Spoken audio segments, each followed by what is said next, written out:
Hello friends, எல்லாரும் எப்படி இருக்கீங்க? இன்னைக்கு நம்ம ஒயிட் ஃபாரஸ்ட் கேக் தான் எப்படி செய்யறதுன்னு பார்க்க போகிறோம். வாங்க ஃப்ரெண்ட்ஸ், வீடியோக்குள்ளே போயிட்டு எப்படி செய்யறதுன்னு பார்க்கலாம். இது பேக்கரியில் செய்கிற மாதிரியே இருக்கும், செம்ம டேஸ்ட்டாக இருக்கும்.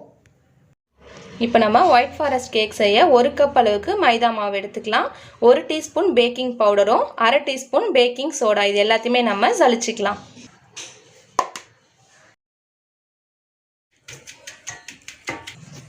நம்ம ஜலிச்ச மாவு அப்படியே இருக்கட்டும். இப்போ ஒரு பாத்திரத்தில் 3 முட்டையை உடைச்சி ஊற்றிக்கலாம். உங்ககிட்ட எலக்ட்ரிக் பீட்டர் இருந்துச்சுன்னா அந்த முட்டையை நல்லா பீட் பண்ணிக்கோங்க. இது நமக்கு நல்லா மிக்ஸ் ஆகணும். இந்த மாதிரி ஃபஸ்ட்டு முட்டையை நல்லா மிக்ஸ் பண்ணிக்கோங்க. மிக்ஸ் பண்ணதுக்கப்புறமா இது கூடவே நம்ம வெண்ணிலா எசன்ஸ் 1 ஸ்பூன் அளவுக்கு சேர்த்துக்கலாம். பவுடர் சுகர் நம்ம 1 கப் அளவு சேர்த்துக்கலாம். மைதா மாவு நீங்கள் எந்த அளவு எடுத்தீங்களோ அதே சேம் அளவுக்கு சர்க்கரையும் எடுத்துக்கோங்க. சர்க்கரை இந்த மாதிரி பவுடர் பண்ணிக்கோங்க. இப்போ நம்ம பவுடர் சுகரையும் இது கூடவே சேர்த்துக்கலாம். முட்டை அடித்து வச்சுருந்தீங்களா அது கூடவே சேர்த்து இது நல்லா மிக்ஸ் பண்ணிக்கலாம். உங்களுக்கு இந்த மாதிரி நல்லா ஒரு 5 நிமிஷத்துக்கு நம்ம முட்டையெல்லாம் அடித்ததுக்கப்புறமா இது கூட 1/4 கப் அளவுக்கு ஆயில் சேர்த்துக்கலாம்.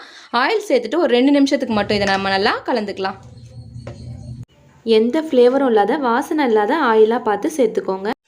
அடுப்பு ஆன் பண்ணி ஒரு அகலமான வானல் வச்சுக்கோங்க. அதில் கொஞ்சமாக சால்ட் உப்பு கொட்டிட்டு ஒரு ஸ்டாண்டு போட்டு இது அப்படியே ஒரு பிளேட் போட்டு நம்ம மூடி வச்சிடலாம். ஒரு 15 நிமிஷத்துக்கு நமக்கு ஹீட் ஆகிட்டு இருக்கட்டும். இப்போ நம்ம முட்டை சர்க்கரை அதுக்கப்புறம் ஆயிலெலாம் சேர்த்து நல்லா மிக்ஸ் பண்ணோம் இல்லைங்களா, அது கூடவே நம்ம ஜலிச்சு வச்சுருக்க மாவையும் கொஞ்சம் கொஞ்சமாக சேர்த்து நல்லா மிக்ஸ் பண்ணிக்கலாம். 1/4 கப் மட்டும் காய்ச்சி ஆற வச்ச பால் எடுத்து வச்சுக்கோங்க. இது கூடவே 1/4 கப் அளவுக்கு பால் சேர்த்துக்கோங்க. பாலும் மாவும் கொஞ்சம் கொஞ்சமாக சேர்த்து மிக்ஸ் பண்ணுங்கள். மிக்ஸ் பண்ணும்போது ஒரே டைரெக்ஷனில் இருக்க மாதிரி பார்த்து மிக்ஸ் பண்ணிக்கோங்க.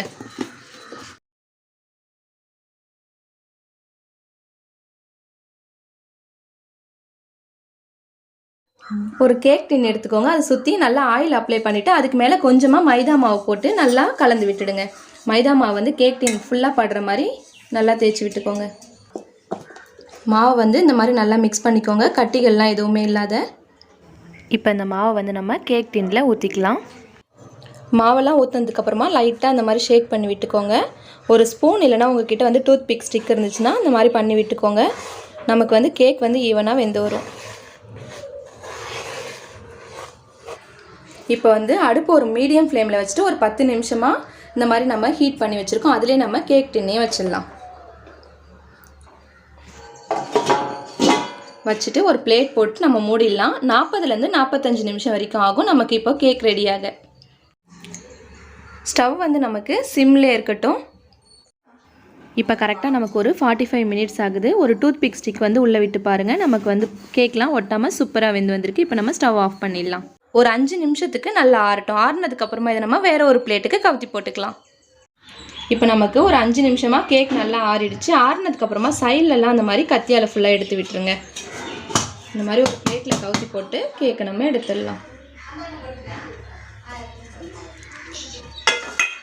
இது நமக்கு லைட்டாக சூடு ஆறுனதுக்கப்புறமா இதை நம்ம கட் பண்ணிக்கலாம். 3 லேயராக கட் பண்ணிக்கலாம். இப்போ நம்ம விப்பிங் க்ரீம் எடுத்துக்கலாம். எந்த அளவுக்கு நீங்கள் மைதா மாவு எடுத்தீங்களோ அதே சேம் அளவுக்கு விப்பிங் க்ரீமும் எடுத்துக்கோங்க. இதில் 1 கப் அளவுக்கு நாங்கள் மைதா எடுத்தோம். அதே அளவுக்கு விப்பிங் க்ரீம் எடுத்து இதை நல்லா நம்ம பீட் பண்ணிக்கலாம்.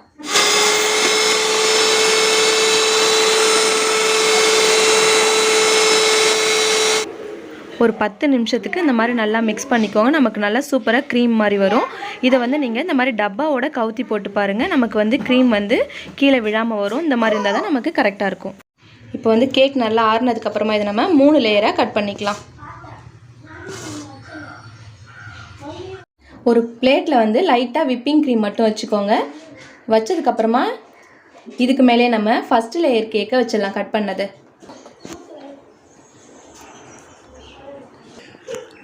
நெக்ஸ்ட் இதுக்கு மேலே நம்ம செரி சிரப் தான் ஊற்றணும். செரி சிரப்புக்கு 200 கிராம் சர்க்கரைக்கு 200 ml தண்ணி ஊற்றி நமக்கு லைட்டாக கொதித்து வந்தால் போதும்.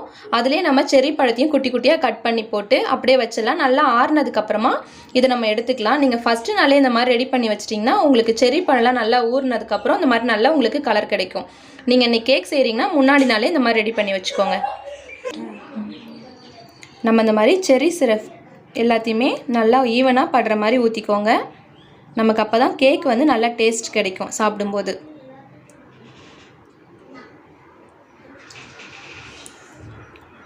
நம்ம குலோப் ஜாமுனுக்குலாம் சக்கரை பாகு ரெடி பண்ணுவோம் இல்லைங்களா, சேம் அதே மாதிரி தான். சக்கரை கரைஞ்சி நமக்கு கொதிச்சு வந்தால் போதும். நம்ம அடுப்பு ஆஃப் பண்ணிட்டு நல்லா ஆறுனதுக்கப்புறம் இந்த மாதிரி மேலே ஊற்றிக்கோங்க. கேக்கும் அந்த மாதிரி நம்ம 3 லேயராக கட் பண்ணதுக்கப்புறம் நல்லா நமக்கு ஆறணும். கொஞ்சம் கூட சூடு இருக்கக்கூடாது. நல்லா சூடு ஆறுனதுக்கப்புறமா இந்த மாதிரி நீங்கள் ரெடி பண்ணி செஞ்சுக்கோங்க. இதுக்கு மேலே வந்து நம்ம விப்பிங் க்ரீம் போட்டுக்கலாம்.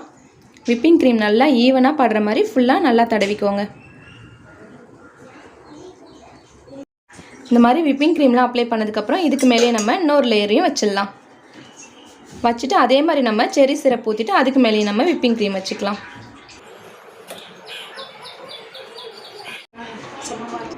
இப்போ நம்ம லாஸ்ட் லேயர் கேக்கையும் வச்சு இதுக்கு மேலேயும் சுகர் சிரப் போட்டுக்கலாம். அதுக்கு மேலே நம்ம விப்பிங் க்ரீம் போட்டுக்கலாம்.